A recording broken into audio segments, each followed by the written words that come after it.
বন্ধুৰ পৰা সাৱধান। বন্ধুৱে আপোনাৰ মৃত্যুৰ কাৰণ। যিটো সময়ত খেলা ধূলা কৰি ফূৰ্তি ফাৰ্তা কৰাৰ বয়স, সেইটো সময়ত মনলৈ আহে হত্যাৰ দৰে মনোভাৱ। কিছু কিছু ক্ষেত্ৰত পিতৃ মাতৃ আৰু অভিভাৱকসকলো দায়ী নহয়। নমস্কাৰ সকলোকে, মই শৰৎ ৰাগ। আহক প্ৰথমতে স্কুলত পঢ়ি থকা অতীতৰ অকণমান মধুৰ সময়ত ৰোমন্থন কৰোঁ। মায়ে বনাই দিয়া একাহীমান ভাত খাই স্কুললৈ গৈ শাৰী পাতি প্ৰাৰ্থনা কৰি ক্লাছৰ শেষত ছুটিৰ বেল মাৰিলে নে নাই ঘৰলৈ বুলি দৌৰা। ঘৰত আহি বেগ পেলাই ভাত খালোঁ কি নাখালোঁ খেলিবলৈ বুলি ওলাই গৈ সমনীয়াৰ সৈতে টাংগুটি, মাৰ্বল, ক্ৰিকেট, ৰবাব টেঙাৰ ফুটবল আদি খেলসমূহ খেলি আহি পঢ়া টেবুলত টোপনি মৰা।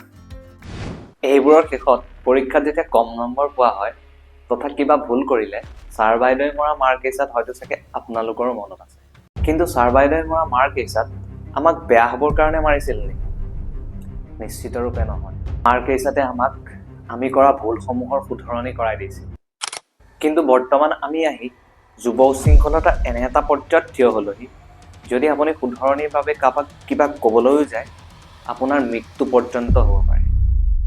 এনে এক ঘটনাৰ উদাহৰণ হৈছে কিছুদিন পূৰ্বে শিৱসাগৰত 15 বছৰীয়া এজন যুৱকে ক্লাছৰ পৰা ওলাই ঘৰত আহি পুনৰ ওলাই গৈ দোকানৰ পৰা এখন চুৰি কিনি কোচিং চেণ্টাৰত সোমাই কোঠাৰ ভিতৰতে প্ৰিন্সিপালজনক হত্যা কৰে।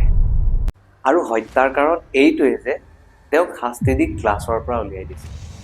ইয়াত আটাইতকৈ ভয় লগা কথাটো হ'ল এইটোৱেই যে হত্যা কৰাৰ পিছত নিজৰ মোবাইলেৰে ভিডিঅ' বনোৱা। এতিয়া আপুনি ভাবক, আপুনি 14-15 বছৰ বয়সত আপুনি কি ভাবিছিল? ঠিক একেদৰে স্কুল বা কলেজত বন্ধুত্ব গঢ়োতে ভালদৰে ভাবি চিন্তি বন্ধুত্ব গঢ়িব। কাৰোবাক কিবা কোৱাৰ আগত বা ধেমালি কৰাৰ আগত ভালকৈ ভাবিব।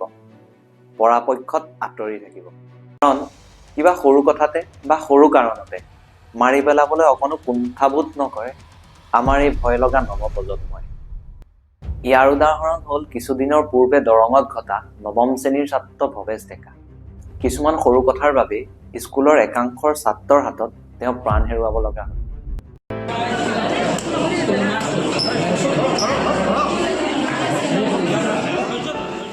ভাবকচোন, এই দৃশ্যটো কিমান হৃদয় বিদাৰক হ'ব পাৰে। সপোন লৈ ল'ৰা ছোৱালীক স্কুললৈ পঠায়, কিন্তু স্কুলৰ পৰা ল'ৰা ছোৱালীজনী ঘূৰি নাহি ঘূৰি আহে মৃতদেহটো। ভাবকচোন কিমান কষ্ট দিয়ে কথাটোৱে। কিন্তু কিছু কিছু ক্ষেত্ৰত মাক বাপেকসকলৰো দুখ নাইনে বাৰু? মাইক্ৰছফ্টৰ ফাউণ্ডাৰ বিল গেটছে এটা ইণ্টাৰভিউত কৈছিল যে তেওঁ 14 বা 15 বছৰ বয়সলৈকে তেওঁ ল'ৰা ছোৱালীক মোবাইল ইউজ কৰিবলৈ দিয়া নাছিল। যেতিয়া এপলৰ ফাউণ্ডাৰ ষ্টিভ জবছক এজন মিডিয়া পাৰ্চনে সুধিছিল যে আপোনাৰ ল'ৰা ছোৱালীৰ আইপেডক কেনেকুৱা লাগে, কিন্তু তেতিয়া ষ্টিভ জবছে কৈছিল তেওঁ ল'ৰা ছোৱালীক আইপেড চলাবলৈ নিদিয়ে। আৰু আমি কি কৰোঁ? সৰু ল'ৰা ছোৱালীবোৰৰ হাততো নিজে মোবাইল তুলি দিওঁ। যদি ল'ৰা ছোৱালীটোৱে কান্দিছে আমি মোবাইল চাব দিওঁ, যদি ল'ৰা ছোৱালীটোৱে ভাত খোৱা নাই মোবাইল চাব দিওঁ, আৰু বিভিন্ন কাৰণত। বৰ্তমান সময়ত এইটোও সত্য যে ল'ৰা ছোৱালীক আমি একেবাৰে মোবাইলৰ পৰা আঁতৰাই ৰাখিব নোৱাৰোঁ। বিভিন্ন ধৰণৰ ক্লাছ, বিভিন্ন ধৰণৰ এডুকেশ্যনেল ভিডিঅ'ৰ বাবে আমি মোবাইল ব্যৱহাৰ কৰিবই লাগিব। কিন্তু মোবাইলত কি চাইছে, কি শিকিছে সেই এক্টিভিটিটো মন কৰক। আমাৰ ব্ৰেইনটো আৰম্ভণিৰ 10 বছৰটো গোটেই জীৱনটোতকৈ দুগুণ বেছিকৈ শিকি থাকে, য'ত শিশুৰ প্ৰথম বছৰটো 60% নিউট্ৰিশ্যন ব্ৰেইনটোৱে লয়।